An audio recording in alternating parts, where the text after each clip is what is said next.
In those days, the museum had 4 keepers: Herodan, Olga Chavolga, Sinew, and the boy, Toadspit. In ordinary times, they would have been enough to keep the museum and its secret safe, but these were not ordinary times. Trouble was coming.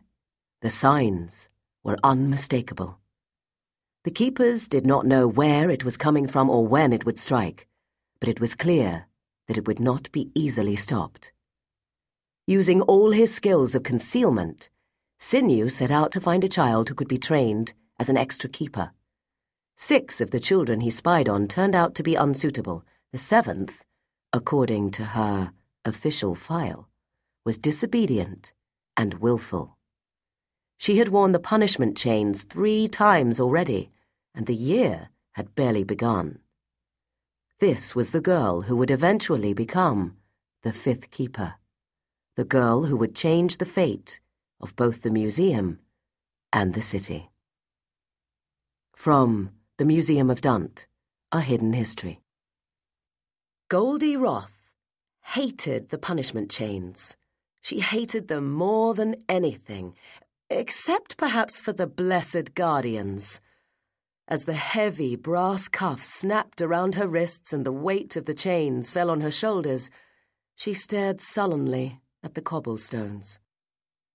She knew what would happen next. Guardian Hope would quote something at her, something stupid from the Book of the Seven. Guardian Comfort would probably quote something too, and they would both look pleased with themselves. Yes, here it came. Guardian Hope tugged on the punishment chains to make sure they were properly fastened. Then she raised one plump finger. "An impatient child," she said, "is an unsafe child." "An unsafe child," said Guardian Comfort, folding his hands piously in front of him, "puts all other children at risk." All I did was try and hurry a little bit, thought Goldie. But she said nothing. She didn't want to get in more trouble than she already was. Not today. Oh, no, definitely not today. She squinted out the corner of her eye at her classmates. Jube, Plum, Glory, and Fort were looking anywhere but at Goldie, hoping that her trouble wouldn't rub off on them. Only Favour was watching, her eyes serious, her hands flicking together and twitching apart in the small, secret movements of finger talk.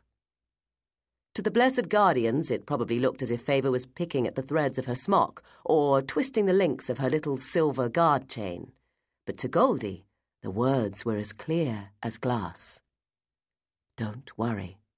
Not long now. Goldie tried to smile, but the weight of the punishment chains seemed to have dragged all the happiness out of her. This was supposed to be good day, she signed fiercely. Now look at me. "Was that a scowl?" said Guardian Hope. "Did you scowl at me, Golden?" "No, Guardian," mumbled Goldie. "It was a scowl, colleague," said Guardian Comfort. The morning was hot already, and he had pushed his heavy black robes away from his shoulders and was mopping his forehead. "I distinctly saw a scowl." "Perhaps the brass chains are not punishment enough," said Guardian Hope. "Let me see, what can we do that will make the lesson more memorable?" Her eyes fell on the little blue enamel bird that was pinned to the front of Goldie's smock. "That brooch, where did you get it?" Goldie's heart sank. "Ma gave it to me," she mumbled. "Speak up, I can't hear you." "Ma gave it to me. It belonged to my Auntie Praise." "The one who disappeared years ago?" "Yes, Guardian." "Disappeared?" said Guardian Comfort, raising an eyebrow. "Praise Kosh went missing," said Guardian Hope sourly, "the day after she separated. She was too bold, of course, like her niece here. Without a guard chain to protect her, she probably fell into one of the canals and drowned. or was kidnapped by slave traders and carted away to a life of misery and despair. She looked back at Goldie. This brooch is important to you and your family? Yes, Guardian, mumbled Goldie. And I suppose you think about your bold aunt when you were wearing it? Yes, no, Guardian, never. I don't believe you. Your first answer was the truthful one. You should not have such a trinket. It sets a bad example. But Guardian Hope jerked at the punishment chains. Clank, clank, clank they went. Goldie bit off her protest. Any other day she would have argued, whatever the consequences. But not today. Not today. Briskly, Guardian Hope unpinned the blue brooch and slipped it into the pocket of her robes. Goldie watched that hopeful little bird disappear into darkness. And now, said Guardian Hope, we must be on our way. Her mouth twisted in a sarcastic smile.